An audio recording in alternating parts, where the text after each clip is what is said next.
Install the split supports. You'll start by taking the split supports and the screws and attaching the split supports to the threaded inserts. There are 3 of them. The cargo D-rings and the tie-down holders. These tie-down ramps will just be pinched underneath the D-ring. So you place those first, put the D-ring on, and as you tighten that, that holds everything in place. And then we're also going to install the aluminum trim piece. You place it over, there are pins throughout the panels, and we use a dead blow mallet, or you could use a hammer with a piece of wood, and that is this step.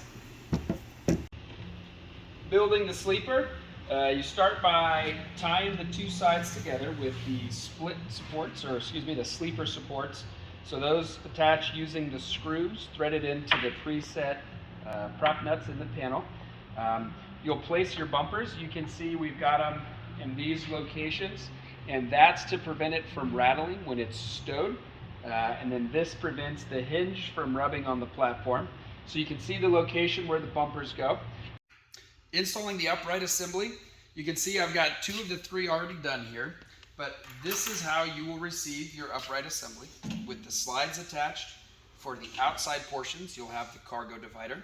For the center one, you'll have the 2 locking slides. This will be attached to a big piece of wood for shipping, and that will actually have the hardware that you need for this step on that shipping assembly.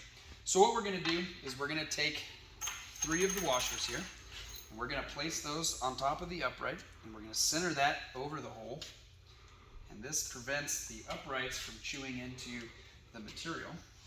We're going to slide this into place. Just kind of lift this up, slide this into place, and then we're going to align the uprights with the holes. You can see that we've got the hole sticking through here. And then we'll take another washer and we'll screw that in. And then we're going to go through and repeat that process for these other steps. You'll attach these in, secure everything in, and then your uprights will be installed. All right, the next thing we're going to do here is remove the vehicle D-rings. In this case, they're already removed, but we wanted to show you the locations. Pretty obvious in the vehicle rear. We're going to use the threaded hole in the vehicle to secure the anchor bar into the vehicle. We use this spacer, and then this screw comes in, holds everything in place. One piece of feedback that we get on the 200s and the 570s is I don't have D-rings in the front, and the short answer is yes, you do. Sometimes they end up being hidden if you haven't actually used them before. The slit in the carpet is pretty minimal, and they end up being hidden underneath. So if you look and you don't see the D-rings, go kind of poke around in this location and try to find the slit in the carpet, and then peel it back, and you'll see that you do have those. And again, just like in the vehicle rear, we're going to use that as the anchoring point for the actual system. So the way that we do that, the spacer goes over the hole, and then we take our screw, goes through the anchor bar, that gets loaded into position, and then we tighten that down, and we'll do that for both of the anchor bars at all 4 locations.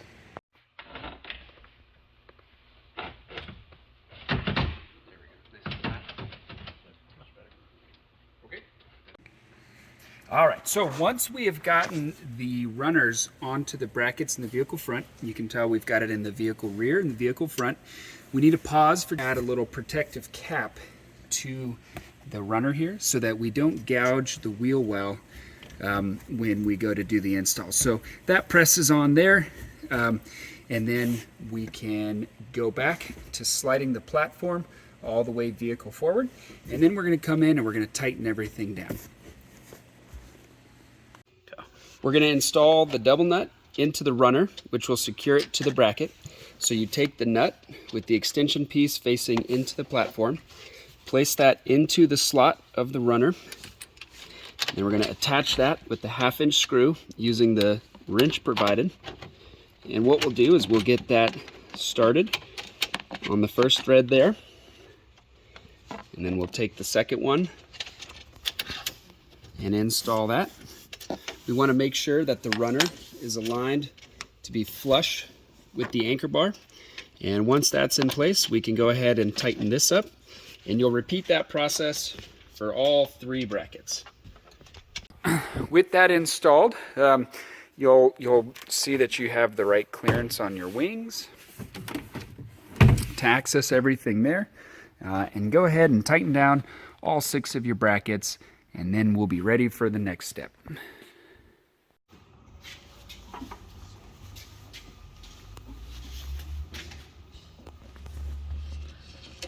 So what we're going to do here is present the non-locking slide to the rail. And what you want to do is just kind of marry that up, and then you extend that a little ways until you'll hear that clicking sound. And what that means is that that is now engaged. And so with that, that side of the drawer is now supported. So now we're going to take the locking slide, we'll extend that all the way out, and then we're going to install the screws that'll hold this in place. There's 2 screws. 1 screw now, I dropped it. We'll install this first screw. And we just put that right there. We'll kind of snug that up a little bit. Thank you. And then the second screw goes back here. So you'll cycle the drawer so that you can line up the holes back in the back so that you can see.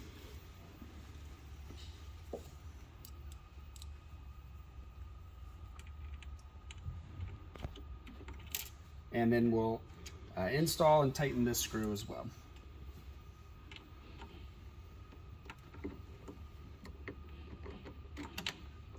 You can kill. Yep. Okay, so now that we've got the non-locking slide attached, we will extend out the locking slide, and then we're going to line this up, and we're using the non-slotted hole here. So we'll install that, just kind of snug that up a little bit. And then we're going to come back here and install the screw in the vehicle front position. And you'll have to kind of work the alignment on the drawer a little bit. And you get that aligned, tighten that up.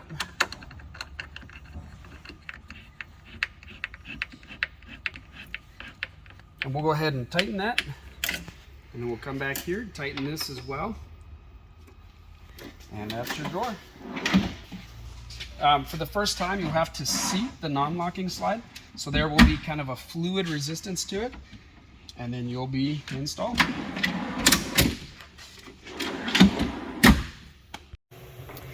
To install the sleeper, you will attach the panels to the platform with these screws here. The hinges will be pre-installed onto the sleeper. So you're just marrying up the hinge to the platform. You get a series of screws there, and that's it for attaching the sleeper.